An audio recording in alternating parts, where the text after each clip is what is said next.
Hello, dear Veritas Antiqua listeners. Welcome to our journey into the depths of history and mythology. I am your mysterious narrator. If you are ready, I will lift the veil of time and take you on today's journey.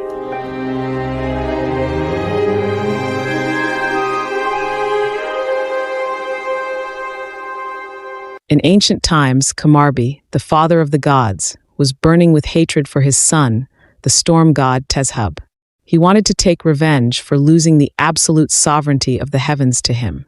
On an ill-fated day, the idea of creating a terrible being to rival Teshub came to his mind.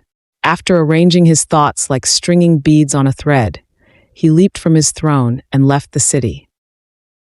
Kumarbi arrived at the shore of an ice-cold lake. There stood a colossal stone, rising in the shape of a woman. Faced with the impressive dimensions of this rock, Kumarbi was overwhelmed and immediately united with it. A while later, as Kumarbi was sitting by the sea, his vizier Impaluri came and informed the sea god of his arrival. The sea god welcomed Kumarbi to his home and prepared a great feast for him. Kumarbi drank 7 times in the house of the sea. Meanwhile, the female rock with which Kumarbi had united gave birth to a monstrous son.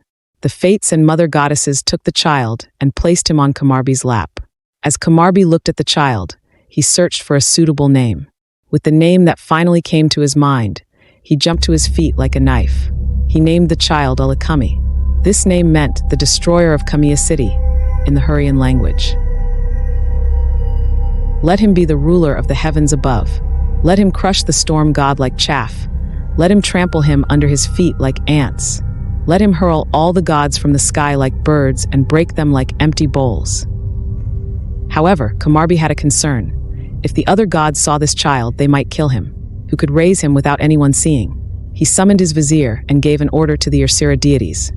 They were to take the child beneath the dark earth and place him on the right shoulder of the giant Upaluri, who carried the world on his shoulders.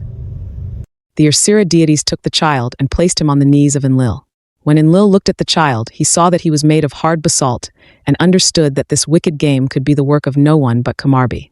What human will be able to endure watching the terrible wars the great gods will wage? He wondered. Ullikummi was placed on Upaluri's shoulder. The powerful waters of the sea nourished and raised him. He grew 1 fathom in a day, 15 meters in a month. By the 15th day, Ullikummi had risen from the middle of the sea like a dagger. His height was that of the great mountains, his head reaching the temples in the sky. The sun god, looking down from above, was stunned when he saw Ullikummi. He looked at the giant creature up close, and his face turned pale with anger and astonishment. He immediately went to the storm god Teshub. Teshub was greatly concerned by the sun god's arrival. When the sun god finally told him what had happened, Teshub was so terrified by what he heard that his face changed, and he could barely walk. Teshub, holding hands with his vizier Tashmishu and his sister Ishtar, walked to Mount Hatsi. From there, they saw the basalt giant. Teshub turned white with shock and fear and began to shed tears. "Who can dare to look upon the face of this savage creature?" he murmured. Ishtar decided to try and seduce the giant. She took her lyre and her tambourine, went to the seashore, and began a song that shook the heavens and the earth. "For whom are you playing? This fellow is deaf, he cannot hear. His eyes are blind, he cannot see. He is devoid of emotion." Frustrated, Ishtar burst into tears. Now it was Teshub's turn to fight. He had his war chariot prepared, harnessed his bulls Sheri and Tela, and took his most powerful weapons, storms, and lightning with him. Ashtarbi and 70 other gods also rushed to help, but the stone giant's body withstood them all. Ullikummi continued to grow. Ullikummi stood like a siege tower before the city gate of Kamiya. This blocked the view of Teshub's wife, Hepit, who was watching from above. Thinking her husband was defeated, Hepit felt helpless and fainted. Tashmishu suggested to Teshub that they go to Ea, the god of wisdom. Together, they went to the city of Abzuva to Ea. Ea knew very well that Kumarbi had orchestrated these disasters. He told them it was futile to fight in the mountains. Ea went to the giant Upaluri and looked at him. "When they built the heaven and the earth upon me, I felt nothing. When they separated the earth and the heaven with a huge saw, I was not aware of it either. But now, my right shoulder seems to ache a little, though I do not know which god is causing it. O ancient gods, open the sealed houses of your ancestors. Let them bring forth the ancient ancestral seal and bring out the saw with which they once cut and separated the heaven and the earth. With that saw, cut the feet of the basalt giant, Ullikummi, from his base. Ye told them that he himself had struck the first blow against Ullikummi, and now they should go and fight again. All the gods roared and advanced towards Ullikummi. Teshub leaped into his chariot and once again declared war on the basalt giant.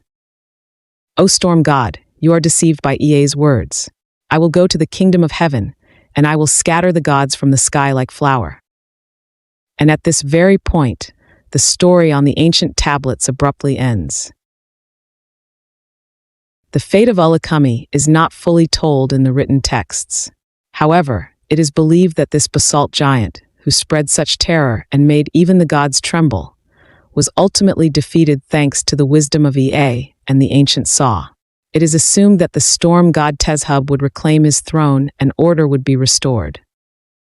Ullikummi has gone down in history as an unforgettable threat, a crack in the cosmic order, showing that even the power of the gods is not eternal.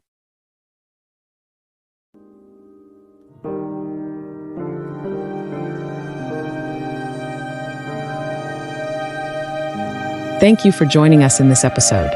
You have been listening to the Veritas Antiqua channel. You can subscribe to our channel and follow us on social media to stay updated on new episodes. Farewell.